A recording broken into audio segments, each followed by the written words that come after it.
লোক থাকতে হবে।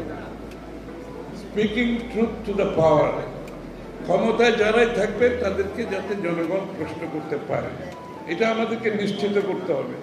সেটা গণমাধ্যম হোক, সেটা সুশীল সমাজ হোক, সেটা প্রেসার গ্রুপ হোক, সেটা একাডেমিকরা হোক, যারাই হোক, বিদেশে যারা বসবাস করছে তাদের অধিকার আছে।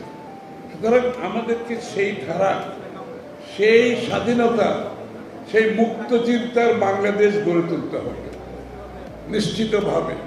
এর থেকে বেরিয়ে আসার কোনো সুযোগ নেই। এই আন্দোলনে আমরা কেউ কৃতিত্ব নেওয়ার কোনো প্রয়োজন নেই। আমি বারবার একটা কথা বলে আসছি যে এই আন্দোলনে সকলের, সমস্ত বাংলাদেশের মানুষের ঐক্যবদ্ধ প্রচেষ্টার ফলাফল। আমার চোখের উপর, যেহেতু আমি দীর্ঘ 16 বছর ধরে এই আন্দোলনের সাথে জড়িত, আমি দেখেছি হতাশা, দেখেছি অনেকে সরে গেছেন আন্দোলন থেকে, অনেকে বিপদে ঝুঁকি নিতে চায় নাই, অনেক দল আন্দোলন একেবারে শেষ ভাগে আসছে। এর আগে তারা ঝুঁকি নিতে, যখন দেখছে একটা সম্ভাবনা বোধহয় আসছে হাসিনা যেতে পারে, তখনও অনেকে আসছে। আবার অনেকে 1 সপ্তাহ 2 সপ্তাহ আগে সুশীল সমাজের লোককে দেখেছি 2-1 সপ্তাহ আগে থেকে রাস্তায় নেমেছে। কিন্তু আমরা সকলকে স্বাগত জানাই। এমনকি যে একদিন আগেও রাস্তায় নেমেছে তাকেও স্বাগত জানাই, তারও তো একটা অবদান আছে।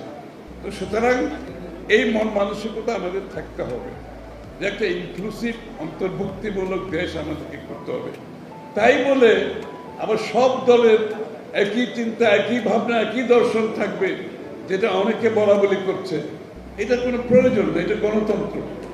গণতন্ত্রের অর্থ হলো প্রত্যেকটি দলের নিজস্ব দর্শন আছে, ভাবনা আছে, চিন্তা আছে, তাদের ভবিষ্যৎ কর্মপন্থা আছে।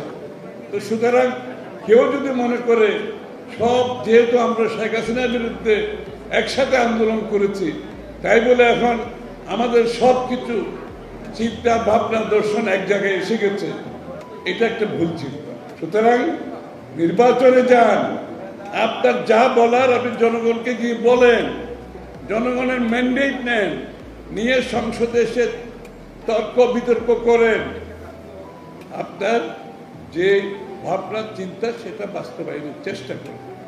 কিন্তু সেটা না করে কিছু লোক মনে করছে এখন নির্বাচনের আগে তাদের দাবি দেওয়া না মানলে নির্বাচনের বিষয়টা তাদের কাছে গ্রহণযোগ্য নয়।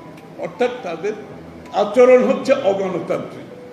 ওই যে বলছে শেখ হাসিনা রেখে গেছেন মানসিকতা, এই যে মব জাস্টিস, জোর করে এটা দিতে হবে, সেটা দিতে হবে, এগুলো হবে না। নির্বাচনে যেতে হবে, ফেব্রুয়ারিতে যে নির্বাচন হবে সকলকে নির্বাচনে গিয়ে জনগণের কাছে নিয়ে যান। আপনার যত যাবে সব নিয়ে যান। আপনি ম্যান্ডেট নিয়ে আসতে হবে তো মালিকের কাছ থেকে। আপনি তো মালিক না, আপনি মালিকের মতো কথা বলছেন কেন?